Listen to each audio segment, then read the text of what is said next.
کریم اما بعد فاعوذ باللہ من الشیطان الرجیم بسم اللہ الرحمن الرحیم۔ کل ہم نے حدیث مبارکہ پڑھی کہ پاؤں پر موزے پہننا، ٹھیک ہے،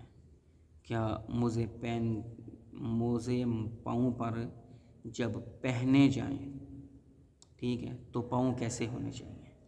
ٹھیک، کیا ناپاک پاؤں پر موزے پہن سکتے ہیں؟ اس کے بعد اگر وضو کی حاجت ہو، ٹھیک ہے، تو پھر موزے اتارنے چاہیے یا نہیں اتارنے چاہیے، ٹھیک ہے۔ تو ہم نے حدیث مبارکہ پڑھی، اس کے اندر اللہ عنہ فرماتے ہیں کہ نبی اکرم صلی اللہ علیہ وسلم کے ساتھ میں ایک سفر میں تھا اور میں نے آپ کے موزے مبارک اتارنے کے لیے ہاتھ بڑھائے تو آپ صلی اللہ علیہ وسلم نے فرمایا کہ ان کو چھوڑ دو، میں نے موزے جو ہیں یہ پاک حالت میں ہیں، یعنی کہ میرے پاؤں جو ہیں وہ پاک تھے جب میں نے موزے پہنے ہیں، تو اس لیے چھوڑ دو۔ اس سے ہمیں معلوم ہوا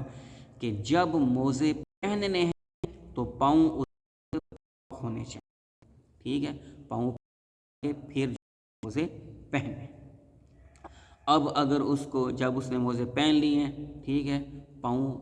پاک ہیں تو اس نے موزے پہن لیے ہیں، تو اب وضو کی حاجت ہے تو اس کو موزے اتارنے کی ضرورت نہیں ہے، بلکہ موزوں کے اوپر ہی مسح کر سکتا ہے۔ آئیے آگے والی حدیث مبارکہ پڑھتے ہیں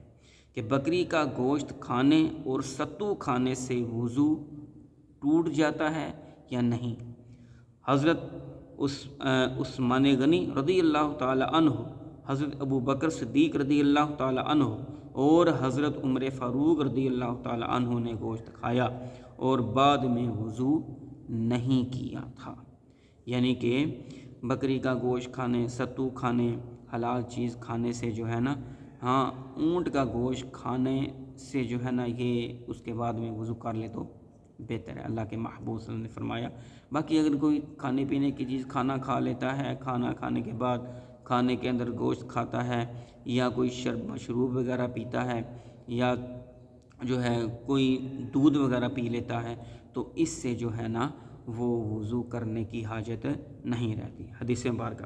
حضرت ابن عباس رضی اللہ تعالیٰ عنہ فرماتے ہیں کہ رسول اللہ صلی اللہ علیہ وآلہ وسلم نے بکری کا شانہ کھایا اور اس کے بعد نماز ادا فرمائی اور وضو نہیں کیا، یعنی کہ حدیث مبارکہ بھی ہم مل گئی، ٹھیک ہے، کہ حضرت ابن عباس رضی اللہ تعالیٰ فرماتے ہیں کہ اللہ کے محبوب صلی اللہ علیہ وآلہ وسلم نے بکری کا شانہ کھایا، یعنی کہ بکری کا گوشت کھایا، ٹھیک ہے، تو اس کے بعد نماز ادا فرما لی،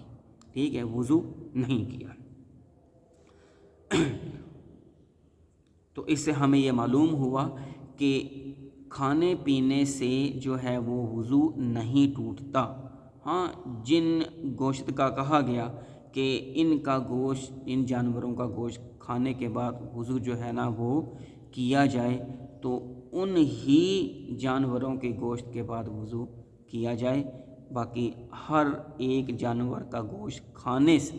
وضو نہیں ٹوٹتا بلکہ وضو رہتا ہے، اس سے نماز ادا کر سکتے ہیں، ٹھیک ہے۔ کھانا کھایا ہے تو وضو نہیں کیا، وضو کی حاجت بھی نہیں ہے، اگر وضو کی ضرورت ہے، وضو نہیں ہے تو پھر وضو کرے گا، اور اگر اس کا وضو ہے، وضو کی حالت میں اگر اس نے کھانا پینا جو ہے نا وہ کھانا کھایا ہے، گوشت کھایا ہے اونٹ کے گوشت کے علاوہ، ٹھیک ہے، کوئی بھی دودھ پی، پانی پی ہے، اس کے بعد جو ہے وہ جوس وغیرہ پی لیا ہے، تو اس سے وضو نہیں ٹوٹے گا، وضو کرنے کی ضرورت نہیں رہے گی۔ اگر وضو پہلے قرار، یعنی کہ سارے کام اس کی حالت میں کیے ہیں، اور اگر اس نے وضو کی حالت میں یہ کام نہیں کیے تو اب وہ وضو کرے گا۔